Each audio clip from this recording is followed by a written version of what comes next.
PMSCയുടെ 8th ലെക്ചറിൽ നമ്മൾ നോക്കാൻ പോകുന്ന ടോപ്പിക്കാണ് പ്രോട്ടോടൈപ്പിംഗ് മോഡൽ. അപ്പോൾ ഇതിനു മുമ്പ് 2 മോഡൽസ് പറഞ്ഞു, classical waterfall model and iterative waterfall model. അപ്പോൾ ക്ലാസിക്കൽ വാട്ടർഫാൾ മോഡലാണ് ബേസിക് ആയിട്ടുള്ള SDLC മോഡൽ. അതിൽ നിന്ന് ഡെവലപ്പ് ചെയ്ത് വന്നൊരു മോഡലാണ് ഈ പ്രോട്ടോടൈപ്പിംഗ് മോഡലും അതിൽ നിന്ന് ഡെവലപ്പ് ചെയ്ത് വന്നതാണ്. അപ്പോൾ ഈ ഒരു മോഡലിൽ പ്രോട്ടോടൈപ്പിംഗ് മോഡലിൽ എല്ലാ സോഫ്റ്റ്വെയർ ഡെവലപ്മെൻറ്റിൻ്റെ രീതിയിലും ഈ SDLC മോഡൽ യൂസ് ചെയ്യാൻ പറ്റില്ല. എല്ലാ സോഫ്റ്റ്വെയർ ഡെവലപ്പ് ചെയ്യുന്നതിന് വേണ്ടി ഈ ഒരു മോഡൽ യൂസ് ചെയ്യാൻ പറ്റത്തില്ല. അതെന്താണെന്ന് കാരണം എന്ന് വെച്ചാൽ റിസ്ക് കൂടിയ സോഫ്റ്റ്വെയർ ഡെവലപ്പ് ചെയ്യുമ്പോൾ നമുക്ക് സോഫ്റ്റ്വെയർ ഡെവലപ്പ് ചെയ്യാനുള്ള റിസ്ക് കൂടുതലാണെങ്കിൽ, അതായത് സക്സസ് ആവാനുള്ള ചാൻസ് കുറവാണെങ്കിൽ ആകുമ്പോൾ അത് റിസ്ക് വരും. അപ്പോൾ അങ്ങനെയുള്ള ഒരു സോഫ്റ്റ്വെയർ ഡെവലപ്പ് ചെയ്യുമ്പോൾ അതിന് മുമ്പ് അതിൻ്റെ ഒരു പ്രോട്ടോടൈപ്പ്, ഒരു ലിമിറ്റഡ് ഫങ്ഷനുകൾ കുറഞ്ഞിട്ടുള്ള ഒരു സോഫ്റ്റ്വെയർ ഉണ്ടാക്കുകയാണ് ചെയ്യുന്നത്. സാധാരണ ഈ പ്രോട്ടോടൈപ്പിംഗ് മോഡൽ യൂസ് ചെയ്യുന്നത് engineers working in startup company ഉണ്ടല്ലോ, അതായത് പഠിത്തം കഴിഞ്ഞിട്ടുള്ള എൻജിനീയേഴ്സ് അവർ സ്റ്റാർട്ടപ്പ് കമ്പനി അവർ ടീമായിട്ട് സ്റ്റാർട്ടപ്പ് കമ്പനി ഉണ്ടാക്കുമ്പോൾ അവർ ഇതേ തരത്തിലുള്ള പ്രോട്ടോടൈപ്പിംഗ് മോഡലായിരിക്കും അവർ ചില വലിയ സോഫ്റ്റ്വെയർസ് അവർക്ക് ഡെവലപ്പ് ചെയ്യേണ്ട സ്ഥിതി വരുമ്പോൾ അവർ സാധാരണ ഈ ഒരു മോഡൽ അഡോപ്റ്റ് ചെയ്യാറുണ്ട്. ഫോർ എക്സാമ്പിൾ നമുക്ക് പറയാം, അവർക്ക് ഒരു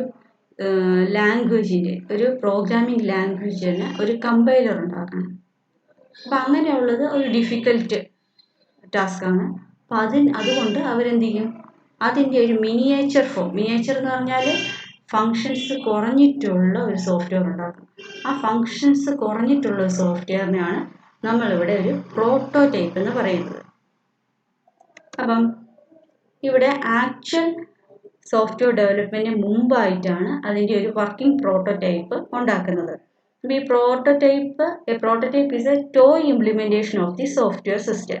അപ്പം അതിന് ടോയ് ഇംപ്ലിമെൻറ്റേഷൻ എന്ന് പറയാൻ കാരണം എന്ന് വെച്ചാൽ അതിൽ ഫങ്ഷണാലിറ്റീസ് കുറവാണ്, റിലയബിലിറ്റിയും കുറവാണ്, പെർഫോമൻസും എഫിഷ്യൻ്റ് ആയിരിക്കത്തില്ല. ഇപ്പോൾ ഫങ്ഷൻസ് കുറഞ്ഞിട്ടുള്ള ഒരു ചെറിയൊരു തട്ടിക്കൂട്ട് പോലുള്ള ഒരു സാധനമാണ് പ്രോട്ടോടൈപ്പ് എന്ന് പറയുന്നത്. അപ്പോൾ അത് ഉണ്ടാക്കാൻ കാരണം എന്ന് വെച്ചാൽ അവർ ഇങ്ങനെ ഒരു പ്രോട്ടോടൈപ്പ് ഉണ്ടാക്കാൻ കാരണം എന്ന് വെച്ചാൽ അവർ ആക്ച്വൽ ഡെവലപ്മെൻറ്റിലേക്ക് പോയാൽ ചിലപ്പം സോഫ്റ്റ്വെയർ സക്സസ് ആവാനുള്ള സാധ്യത കുറവായിരിക്കും. അതുകൊണ്ടാണ് ഇങ്ങനെ ഒരു പ്രോട്ടോടൈപ്പ് ആദ്യം ഉണ്ടാക്കുന്നത്. അപ്പം ആ റീസൺസ് ആണ് എന്താണ് കാരണങ്ങൾ ഇങ്ങനെ പ്രോട്ടോടൈപ്പ് ഉണ്ടാക്കാൻ. അപ്പം ഒരു പ്രോട്ടോടൈപ്പ് ഉണ്ടാക്കുകയാണെങ്കിൽ കസ്റ്റമറിനെ കാണിക്കാൻ ഇതൊക്കെയാണ് ഇതിലേക്ക് വരുന്ന ഇൻപുട്ടുകൾ കൊടുക്കേണ്ടത്, ഇതൊക്കെയാണ് ഔട്ട്പുട്ടുകൾ വരുന്നത് എന്നുള്ള ഇത് കാണിക്കാം. സാധാരണ ഒരു പ്രോട്ടോടൈപ്പ് ഉണ്ടാക്കുന്ന പാർട്ട് എന്ന് പറഞ്ഞാൽ ഒരു സോഫ്റ്റ്വെയറിൻ്റെ GUI പാർട്ടിനാണ് സാധാരണ നമ്മൾ ഒരു പ്രോട്ടോടൈപ്പ് രീതിയിൽ പോകുന്നത്, ഗ്രാഫിക്കൽ യൂസർ ഇൻ്റർഫേസ് പാർട്ടിന്. അപ്പോൾ അതിൽ നമുക്ക് ഇൻപുട്ട് കൊടുക്കുന്നതും എല്ലാം കാണിക്കാൻ പറ്റും. ഔട്ട്പുട്ട് ഡയലോഗ്സ് എന്തൊക്കെയാണ് വരുന്നത്, മെസ്സേജസ് എന്താ, റിപ്പോർട്ട്സ് എന്താണ് വരുന്നത്, അങ്ങനെയുള്ള ഇതൊക്കെ നമുക്ക് ഇതിൽ കാണിക്കാൻ പറ്റും. രണ്ടാമത്, എന്തെങ്കിലും technical issues, actual software develop ചെയ്യുകയാണെങ്കിൽ എന്തെങ്കിലും ടെക്നിക്കൽ ഇഷ്യൂസ് വരാൻ സാധ്യത ഉണ്ടോ എന്നുള്ളത് നമ്മൾ ഈ പ്രോട്ടോടൈപ്പ് ഡെവലപ്പ് ചെയ്യുന്ന സമയത്ത് തന്നെ നമുക്ക് മനസ്സിലാക്കാൻ പറ്റും. അതായത് എന്തെങ്കിലും സോർട്ടിംഗ് അൽഗോരിതത്തിൻ്റെ എഫിഷ്യൻസി എന്തായിരിക്കും, ഹാർഡ്വെയർ കൺട്രോളറിൻ്റെ റെസ്പോൺസ് ടൈം എന്തായിരിക്കും, അങ്ങനെയുള്ള കുറേ ടെക്നിക്കൽ ഇഷ്യൂസ് നമുക്കൊരു പ്രോട്ടോടൈപ്പ് ഉണ്ടാക്കുമ്പോൾ തന്നെ മനസ്സിലാക്കാൻ പറ്റും. മൂന്നാമത്തെ റീസൺ എന്ന് പറഞ്ഞാൽ ഈ പ്രോട്ടോടൈപ്പ് ഉണ്ടാക്കുന്നതിൻ്റെ മൂന്നാമത്തെ reason, it is impossible to get it right the first day. അപ്പം കറക്റ്റായിട്ട് ഒരു കസ്റ്റമറിനെ സാറ്റിസ്ഫൈ ചെയ്യുന്നൊരു സോഫ്റ്റ്വെയർ ഉണ്ടാക്കുന്നത്, ആദ്യത്തെ പ്രാവശ്യം ഉണ്ടാക്കുന്നത് ചിലപ്പം ബുദ്ധിമുട്ടായിരിക്കും. ഇപ്പം തന്നെ അറിയാം, ഒരു മൊബൈൽ ആപ്ലിക്കേഷൻ നമ്മുടെ സർക്കാർ ഡെവലപ്പ് ചെയ്തത് നിങ്ങൾക്കറിയാം. വെബ്ക്യൂ എന്ന് പറഞ്ഞൊരു മൊബൈൽ ആപ്ലിക്കേഷൻ ഡെവലപ്പ് ചെയ്ത് അതുമായിട്ട് ബന്ധപ്പെട്ട കുറേ സംശയങ്ങളും കുറേ ടെക്നിക്കൽ പ്രോബ്ലംസും അങ്ങനെയൊക്കെ കുറേ നിങ്ങൾ കേട്ടു. അപ്പോൾ അത് സ്റ്റാർട്ടപ്പ് കമ്പനിക്കാണ് കൊടുത്തത്.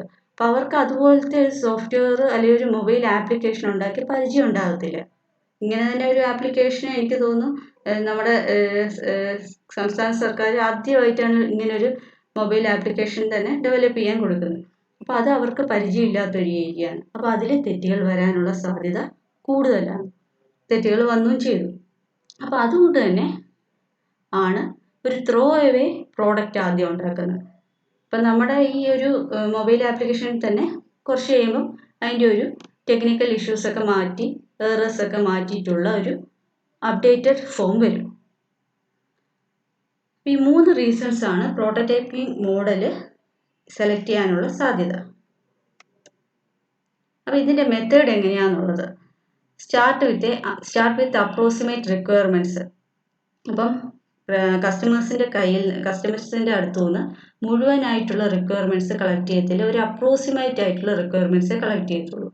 സാധാരണഗതിയിൽ കഴിഞ്ഞ 2 മോഡൽസിലും പറഞ്ഞത് റിക്വയർമെൻറ്റ്സ് അനാലിസിസ് ആൻഡ് സ്പെസിഫിക്കേഷൻ ആ ഒരു ഏരിയയിൽ ആ ഒരു ഫേസിൽ കസ്റ്റമേഴ്സുമായിട്ട് പല മെത്തേഡ് അനുസരിച്ച് അവരിൽ നിന്ന് റിക്വയർമെൻറ്റ്സ് ഗ്യാദർ ചെയ്യും.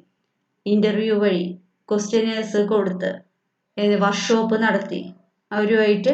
അപ്പം കുറേ കസ്റ്റമേഴ്സ് കാണും, അതുപോലെ കുറേ അനലിസ്റ്റും കാണും.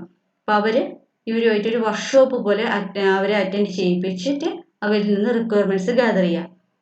പിന്നെ വേറെ ഒരു മെയിൻ മെത്തേഡാണ് ബ്രെയിൻ സ്റ്റോമിംഗ് മെത്തേഡ്. അങ്ങനെ പല രീതിയിലും റിക്വയർമെൻറ്റ്സ് കളക്ട് ചെയ്യുന്നുണ്ട്. പക്ഷേ ഈ ഒരു പ്രോട്ടോടൈപ്പ് മോഡലിൽ നമ്മൾ അത്രയും തീവ്രമായിട്ട് കളക്ഷന് ഗ്യാദർ ചെയ്യാൻ പോകത്തില്ല. ഒരു അപ്രോക്സിമേറ്റ് റിക്വയർമെൻറ്റ്സും കൊണ്ടാണ് സ്റ്റാർട്ട് ചെയ്യുന്നത്. അതിനുശേഷം carry out A quick design, ഒരു ക്വിക്കായിട്ടൊരു ഡിസൈൻ ഉണ്ടാക്കും.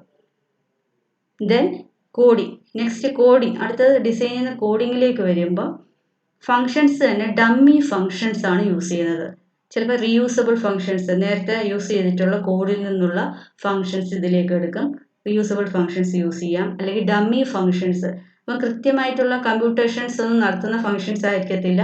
ചിലപ്പം ഡേറ്റാബേസ് ടേബിളിൽ നിന്ന് എന്തെങ്കിലും ഡേറ്റ സെർച്ച് ചെയ്തെടുക്കുക, അങ്ങനെയുള്ള ഡമ്മി ഫങ്ഷൻസ് ആയിരിക്കും ഈ ഒരു പ്രോട്ടോടൈപ്പിംഗ് മോഡലിൽ ആദ്യം ഇംപ്ലിമെൻറ്റ് ചെയ്യുക. അതിനുശേഷം പ്രോട്ടോടൈപ്പ് ഡെവലപ്പ് ചെയ്തതിന് ശേഷം കസ്റ്റമറിന് കൊടുക്കും. കസ്റ്റമർ എന്ത് ചെയ്യും? ഇവാലുവേറ്റ് ചെയ്തിട്ട് കസ്റ്റമറിൻ്റെ ഫീഡ്ബാക്ക് തരും. ആ ഫീഡ്ബാക്കിൽ നിന്നാണ് റിക്വയർമെൻറ്റ്സിനെ, നമ്മൾ അപ്രോക്സിമേറ്റ് റിക്വയർമെൻറ്റ്സ് ഉള്ളായിരുന്നു, ആ അപ്രോക്സിമേറ്റ് ആയിട്ടുള്ള റിക്വയർമെൻറ്റിനെ എന്ത് ചെയ്യും? റിഫൈൻ ചെയ്തെടുക്കുക. അതായത് അതിൽ നിന്നുള്ള എറേഴ്സും പുതിയ പൊടി തട്ടിയെടുക്കുക, അതിനെ കുറച്ചുകൂടി റിഫൈൻ ചെയ്ത് എടുക്കുക. ഈ ഒരു ഇത്, അതായത് റിഫൈൻ ചെയ്തെടുക്കും. അതിനുശേഷം പിന്നെയും ഒരു ഡിസൈൻ ഉണ്ടാക്കും. അതിനുശേഷം പിന്നെയും കോഡിങ് നടത്തും. പിന്നെയും കസ്റ്റമറിൻ്റെ ഫീഡ്ബാക്ക് അറിയും. പിന്നെയും റിക്വയർമെൻറ്റ്സിനെ റിഫൈൻ ചെയ്യും. അങ്ങനെ ഇതൊരു സർക്കുലർ മോഷനിൽ ഈ ഒരു ചെറിയ ഫേസ് പോകും.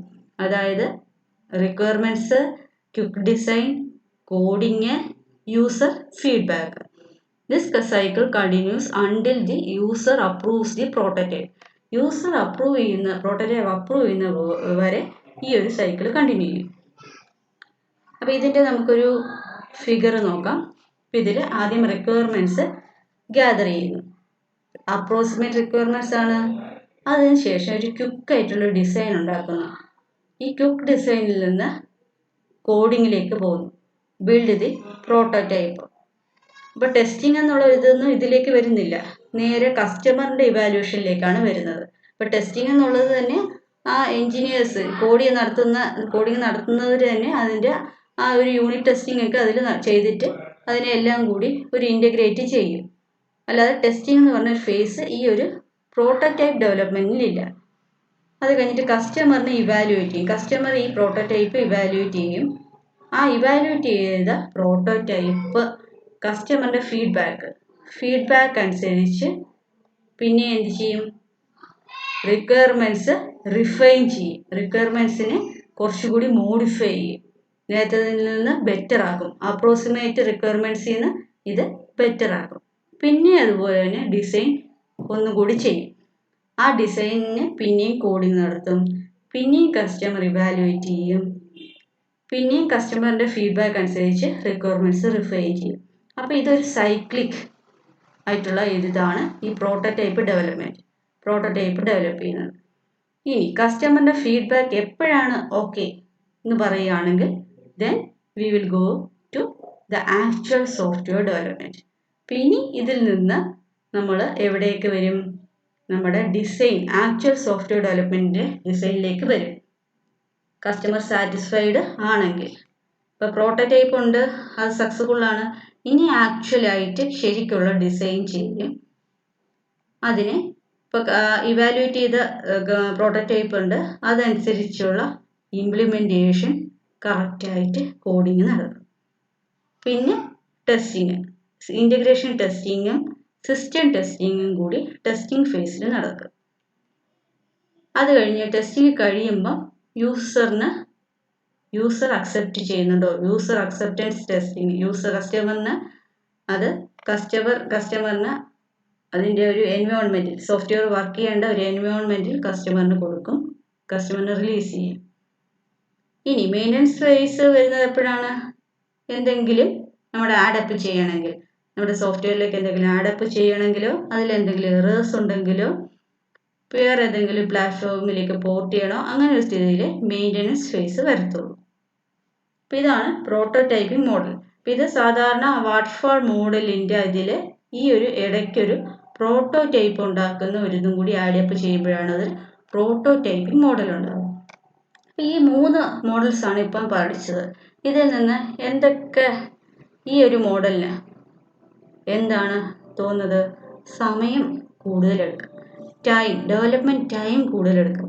ആദ്യം ഒരു പ്രോട്ടോടൈപ്പ് ഡെവലപ്പ് ചെയ്യണം, ആ പ്രോട്ടോടൈപ്പിൽ തന്നെ പിന്നെയും അതിൻ്റെ റിക്വയർമെൻറ്റ്സ് റിഫൈൻ ചെയ്ത് ഡിസൈൻ ചെയ്ത് പിന്നെയും പ്രോട്ടോടൈപ്പിൻ്റെ കോഡിങ്ങിൽ മാറ്റം വരുത്തണം. അങ്ങനെ ആ പ്രോട്ടോടൈപ്പ് എപ്പോഴാണ് ഓക്കെ എന്ന് പറയുന്നത്, കസ്റ്റമർ സാറ്റിസ്ഫൈ ചെയ്ത് ഓക്കെ ആണെന്ന് പറയുമെങ്കിൽ ആക്ച്വൽ ഡെവലപ്മെൻറ്റിലേക്ക് പോകത്തുള്ളൂ. അപ്പോൾ ഈ ഒരു ഇത് ടൈം കൂടുതലെടുക്കുന്ന ഒരു മോഡലാണ് പ്രോട്ടോടൈപ്പിംഗ് മോഡൽ. അതുപോലെ ഡെവലപ്മെൻറ്റ് കോസ്റ്റും ഇതിൽ കൂടുതൽ എടുക്കും.